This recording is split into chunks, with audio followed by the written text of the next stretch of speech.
काँग्रेसचे प्रदेशाध्यक्ष हर्षवर्धन सकपाळ यांच्यासोबत ते चर्चा करत होते आणि अंतर्मंत्री मकरंद पाटील बोलतायत. पाहूया. निवडणूक झालेली आहे, त्यामुळे एक वेगळ्या प्रकारची भावना लोकांच्या मनामध्ये, आमच्या मनामध्ये, आणि याकरता जर आम्ही विनंती काँग्रेसला करत असू, बरं काँग्रेस हा सुद्धा राष्ट्रीय पक्ष आहे, त्यांना आम्ही जर विनंती करत असू तर यामध्ये गैर असण्याचं काय कारण आहे? पण काँग्रेसने जर उमेदवार दिला असता तर काय फरक पडला असता बारामतीमध्ये?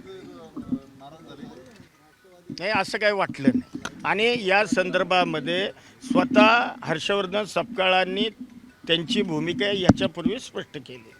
पण माघार घेतली जाईल, आता उमेदवारी माघार घेईल काँग्रेस आणि किती वाजेपर्यंत? आम्हाला सकारात्मक निर्णयाची अपेक्षा आहे.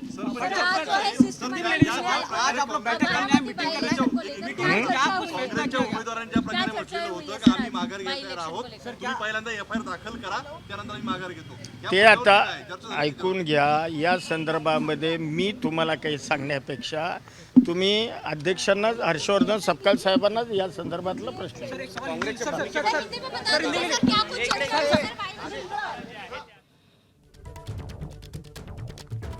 तेव्हा आम्हाला सकारात्मक निर्णयाची अपेक्षा आहे अशी प्रतिक्रिया मकरंद पाटील यांनी दिलेली आहे. मकरंद पाटील आणि राष्ट्रवादीच्या काही आमदारांनी काँग्रेसचे प्रदेशाध्यक्ष हर्षवर्धन सकपाळ यांच्यासोबत बारामतीची निवडणूक जी आहे ती बिनविरोध करावी यासाठी चर्चा केलेली होती. साधारणपणे यांच्यामध्ये 1 तासभर ही चर्चा सुरू होती आणि यानंतर मकरंद पाटील हे बोलत होते.